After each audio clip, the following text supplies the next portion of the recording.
آج کے دن کے بارے میں حضرت عائشہ رضی اللہ عنہا فرماتی ہیں کہ رسول اللہ صلی اللہ علیہ وسلم نے ارشاد فرمایا، عرفہ کے دن کے علاوہ کوئی دن ایسا نہیں جس میں اللہ تعالیٰ کثرت سے بندوں کو جہنم سے نجات دیتا ہو۔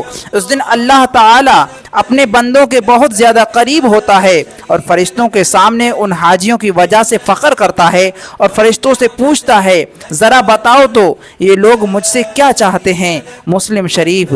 محترم ناظرین دوستو، ایک بات غور سے سن لیں، عورتوں کے احرام کے لیے کوئی خاص لباس نہیں، بس غسل وغیرہ کرنے کے بعد عام لباس پہن لیں اور چہرہ سے کپڑا ہٹا لیں، پھر نیت کر کے آہستہ سے تلبیہ پڑھیں۔ محترم ناظرین دوستو، احرام کی نیت کرنے کے بعد مرد اور عورتوں کے لیے کون کون سی باتیں منع ہیں سماعت فرما لیجئے۔ خوشبو لگانا، ناخن یا بال کاٹنا، چہرہ کا چھپانا، ہم بستری کرنا یا ہم بستری کے اسباب جیسے بوسہ وغیرہ لینا یہ منع ہے۔ جانور کا شکار کرنا اور ایسا جوتا پہننا جس سے پاؤں کے درمیان کی ہڈی چھپ جائے یہ بھی منع ہے۔ محترم ناظرین دوستو، احرام میں مرد کے لیے کیا کیا منع ہے؟ سلا ہوا کپڑا پہننا اور سر کو ٹوپی یا چادر وغیرہ سے ڈھکنا منع ہے۔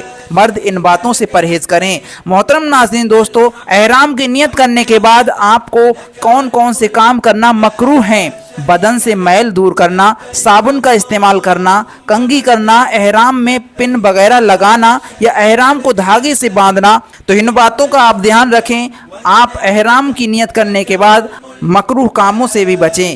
محترم ناظرین دوستو، ہم بات کر رہے تھے میدان عرفات کی۔ جب میدان عرفات میں آپ 9 ذی الحجہ کو پہنچیں گے، وہاں پر دوپہر ڈھلتے ہی ظہر کی نماز جماعت سے پڑھنا ہے۔ ظہر کے فرض پڑھ کر فوراً تکبیر ہوگی اور عصر کی نماز پڑھو۔ یاد رکھو کہ یہ ظہر و عصر ملا کر ظہر کے وقت پڑھنا جبھی جائز ہے کہ نماز یا تو سلطان اسلام پڑھائے یا اس کا نائب میدان عرفات میں۔ جس نے ظہر اکیلے یا اپنی خاص جماعت سے پڑھی، اس کو اس وقت سے پہلے عصر پڑھنا جائز نہیں، بلکہ وہ ظہر کو ظہر کے وقت میں اور عصر کو عصر کے وقت میں پڑھے۔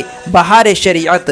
محترم ناظرین دوستو، نماز کے بعد فوراً موقف کو روانہ ہو جائیں۔ موقف وہ جگہ ہے کہ نماز کے بعد سے غروب آفتاب تک وہاں کھڑے ہو کر ذکر الہی اور دعا مانگنے کا حکم ہے۔ اگر ہجوم اور اپنی کمزوری کی وجہ سے موقف میں نہ جا سکو تو اپنے خیمے میں لبیک پڑھنے اور ذکر دعا میں آفتاب ہونے تک مشغول رہو، اور خبردار اس انمول اور قیمتی وقت کو چائے بیڑی اڑانے یا گپ لڑانے میں برباد نہ کرو، بلکہ آنکھیں بند کیے گردن جھکائے دعائیں مانگیں، ہاتھ آسمان کی طرف سر سے اونچا اٹھا کر پھیلائیں، تکبیر و تحلیل اور لبیک و دعا اور توبہ استغفار میں ڈوب جائیں، اور خوب روئیں، اور اگر رونا نہ آئے تو کم سے کم رونے جیسی صورت بنائیں، اور انتہائی کوشش کریں کہ ایک قطرہ آنسو ٹپک جائے کہ یہ مقبولیت کی نشانی ہے۔ اللہ تبارک و تعالی سے ہمارے لیے بھی دعا کریں، اللہ تبارک و تعالی ہمیں بھی حج کی سعادتین سے نواز دے، اللہ تبارک و تعالی ہماری پریشانیوں کو دور کر دے۔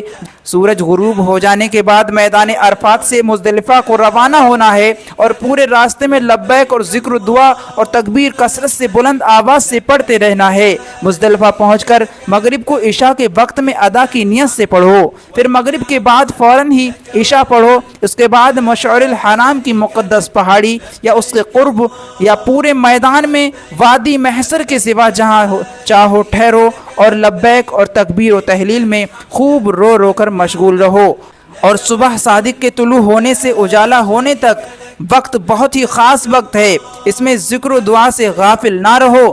مزدلفہ ہی سے تینوں جمروں پر مارنے کے لیے کنکریاں کھجور کی گٹھلی کے برابر چن لو اور ان کو 3 مرتبہ دھو لو، اور طلوع آفتاب میں جب 2 رکعت پڑھنے کا وقت باقی رہ جائے تو مزدلفہ سے مینا کو روانہ ہو جاؤ، اور مینا پہنچ کر جمرۃ العقبہ کو سب سے پہلے جاؤ، اور اس طرح کھڑے ہو جاؤ کہ مینا داہنے ہاتھ پر اور کعبہ بائیں ہاتھ کی طرف ہو۔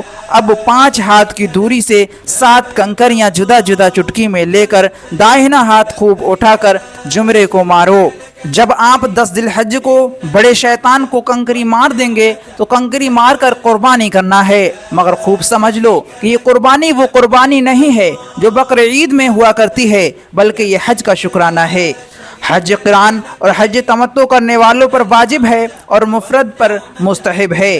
قربانی کے بعد مرد سر مڈائیں یا بال کتروائیں، عورتوں کو بال مڈوانا حرام ہے، وہ صرف 1 پورے کے برابر سر کے بال کٹوا دیں۔ اور احرام اتار کر سلے ہوئے کپڑے پہن لیں، اور افضل یہ ہے کہ آج 10ویں ذی الحجہ ہی کو مکہ جا کر طواف زیارت جو فرض ہے کر لیں، مگر 10ویں کو یہ طواف نہ کر سکیں تو 11 اور 12 ذی الحجہ کو مینا میں رہیں، اور سورج ڈھلنے کے بعد دونوں روز تینوں جمروں کو ساتھ ساتھ کنکریاں مارتے رہیں۔ 12ویں ذی الحجہ کو کنکریاں مار کر غروب آفتاب سے پہلے پہلے مینا سے نکل کر مکہ کو روانہ ہو جاؤ۔ جب وادی محسن میں پہنچو جو جنت المعلی کے قریب ہے تو سواری سے اترو یا سواری ہی پر کچھ دیر ٹھہر کر دعا کر لو۔ اب مکہ میں جب تک قیام رہے اپنے اور اپنے ماں باپ کے، اپنے استادوں، اپنے پیروں اور حضور صلی اللہ علیہ وسلم کی طرف سے روزانہ عمرے ادا کرتے رہو۔ محترم ناظرین دوستو، حج میں آپ کو احرام، وقوف عرفہ، طواف زیارت کرنا، بعض علماء نے سعی کو بھی حج کے دوران فرض قرار دیا ہے۔ آپ ان باتوں کا دھیان رکھیں، اگر ان میں سے ایک بھی بات چھوٹ گئی تو آپ کا حج ادا نہیں ہوگا۔ حج کرتے وقت آپ کو کون کون سے کام واجب ہیں؟ محترم ناظرین دوستو، میقات سے احرام کے بغیر نہ گزرنا، عرفہ کے دن غروب آفتاب تک میدان عرفات میں رہنا، مزدلفہ میں ٹھہرنا، جمرات کو کنکریاں مارنا، قربانی کرنا اور سر کے بال مڈوانا یا کٹوانا، صحیح کرنا، طواف وداع کرنا۔ اگر واجبات میں سے کوئی ایک واجب چھوٹ جائے تو حج صحیح ہو جائے گا مگر بدلہ لازم ہوگا۔ محترم ناظرین دوستو، حج کے دوران آپ جو احرام باندھے ہوئے ہیں، احرام کی نیت کرنے کے بعد آپ کو خوشبو لگانا نہیں ہے، ناخن کاٹنا نہیں ہے، جسم سے بال کاٹنا نہیں ہے، میاں بیوی والے خاص تعلقات سے بچنا ہے، چہرے کا چھپانا منع ہے، سلے ہوئے کپڑے پہننا مرد کے لیے منع ہے، سر کو ڈھانکنا بھی منع ہے، صرف مرد کے لیے۔ باہر رہنے والے حضرات واپسی کے وقت طواف وداع ضرور کریں، یہ بھی آپ کے لیے ضروری ہے۔